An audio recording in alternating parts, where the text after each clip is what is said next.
step up of your comfort zone and you will enlarge it and become comfortable with new things. Haven't you heard this before? I think many times, the same way as I did.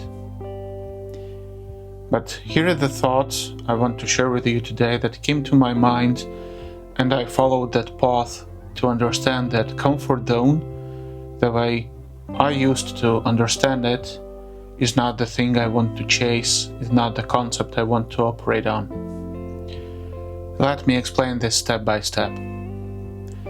First of all, there is a flaw in this concept, a flaw that is basically suggesting or hiding one important thing from us. We are getting used to things and situations we can control. And by expanding our comfort zone, we often, what we really do is try to pull harder, try to gain more control over the world, over the people, situations, items, etc. And in this case, this is dangerous. It's dangerous because we are not aware of our wish to control. We say like, hey, it's not comfy for me, I don't like this situation, I kind of want something else. I might even not know what I want, but I want something different. But in reality, you do not want the different situation. You want to control the same situation. You just want to have more control so you could feel calm about it. So you know that everything will go according to the plan. That's the thing. Until we name everything clearly, it's impossible to change it. This is basically a continuation of my video, Don't Lie to Yourself. These are actually lies. If we are expanding our comfort zone by actually getting more control over surrounding, it's just the control over surrounding. We are not expanding our comfort zone. We are expanding our control. And the first thing to do is to admit it. The second thing is, if we follow the concept of comfort zone and we follow the advice to enlarge it, to try new things and to kind of introduce or interact with them within our lives more often, to know how to control them, we actually create another problem. And we often refuse to accept things, people, situations the way they are. But by experiencing them more often, we remember the details, we create our own mental model of this situation, of people, etc., etc. And then we start living in projections. We ignore the reality to live in projections within our head. And this is actually crazy. But we are doing this very often because it's so tempting and it's so easy to create a custom model of something or somebody that lives in our minds, and we try to interact with that model. But that model is some artificial creation of our brain, of our personality. This is the way how we perceive the reality. It might be more or less accurate, but it will never be 100% accurate. It will never be fully accurate. It will never cover 100% of the properties and quirks or weird stuff.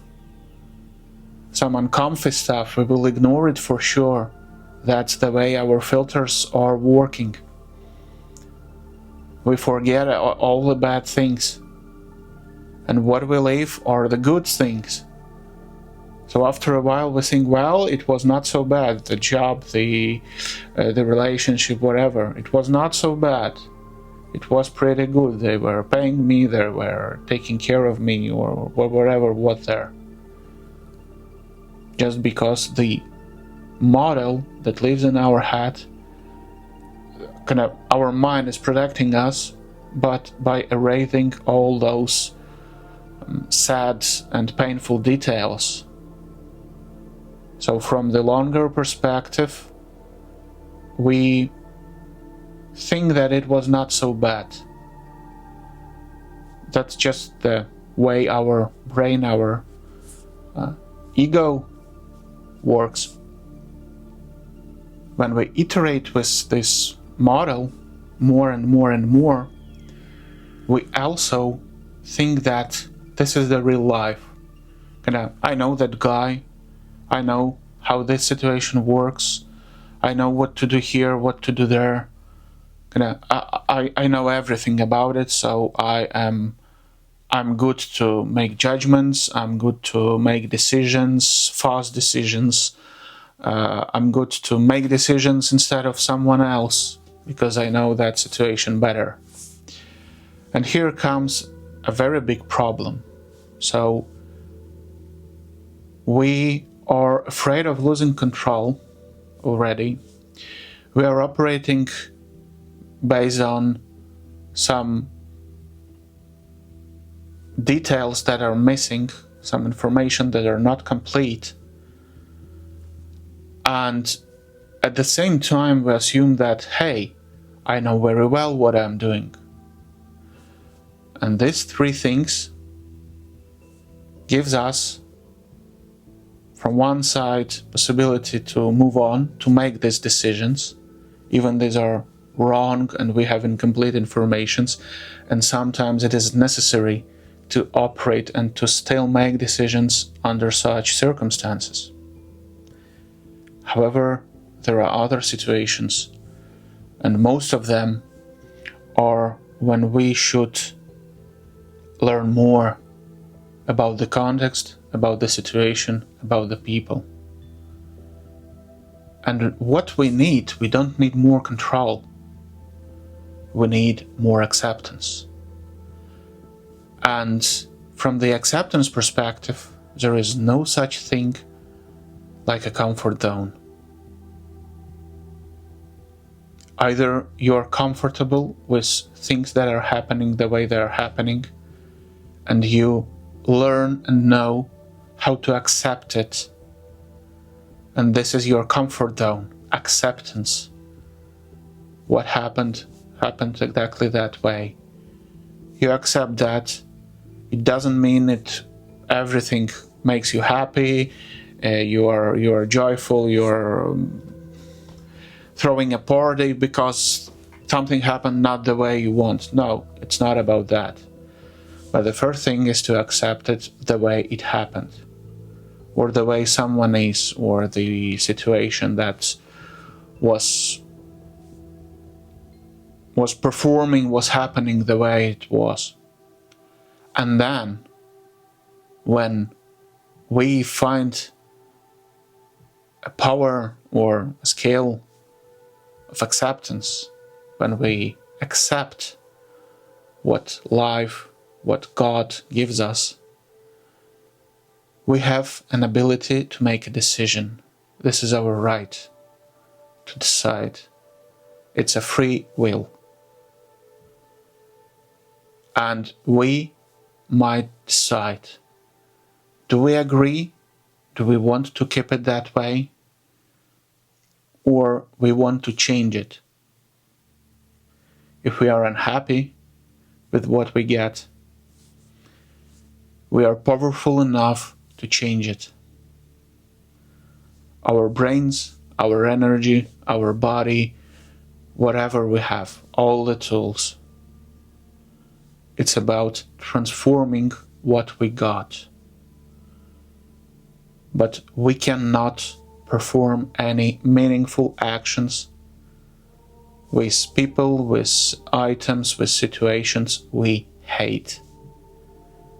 We cannot create anything meaningful when we are negatively thinking about that.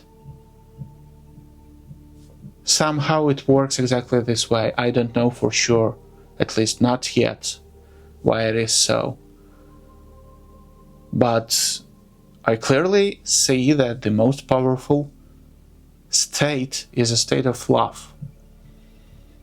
It's hard, it's very hard. I'm not sure how exactly it could be explained or referred, but if we could speak, if we need to speak about something pretty relevant and close to that, it's acceptance. When we are mature enough to understand that, oh well, I don't like it, but it happened that way, we are good to go. Whatever it was, it means we are ready to accept the lesson or accept the results of our actions, our thoughts, our decisions. We take accountability. A lot of things happens at the very same moment when we accept it. And if we refuse to do that, we are blocked. Our energy is blocked. And how all of this is connected to the not lying to yourself, etc. It's very simple. It's simple and it's hard. It's simple because there are mechanisms, there is the way how our ego protects us from who we really are, how are we really acting, how are we living, etc. We start to create imaginary world and live there. The worst thing we can do is to project it on other people, on other situations, because we lose the contact with the reality then. And when we ignore reality, all the bad things happens. We cannot ignore it. But sometimes we are wounded so deeply that it becomes nearly impossible to face the truth. Unluckily, it happens to some people. It happened to me also. But reflecting and feeling and investing in understanding who I really am, what I really want, how do I feel about this and that, and what drives me, was the right move. These were the moves in the right direction. When we aren't ready to face the consequences of our decisions and actions, when we aren't available to face ourselves, we become unhappy with the entire world around us, because everyone and everything is not going according to the plan. And what I learned from my life and my experience, this is exactly 100% red flag or indicator that there is something wrong with my perception. There is something wrong with my life. There is something wrong. I'm doing something wrong. And I can assure that this happens that way. Maybe it's not working for everyone, but for me it's 100% working that way. And this year I figured out a lot of things about myself. And I had to be brave enough to face my fear, or many fears actually. And I was driven by a single idea that I heard the other day. Don't let fear drive your decisions. And this is exactly what I had to stop doing. I had to stop living by decisions I made out of fear, that are motivated by fear. It's not wrong to be afraid of something. It's a very good mechanism. But when in modern complex world, when it's applied to everything around us, it blocks us. It makes us impossible to execute our free will, to explicitly express our creativity, our thoughts, to make contacts, to speak to people. We are afraid of doing that, and we won't be ever successful being afraid of anything. First thing is to accept. Thank you for watching this. See you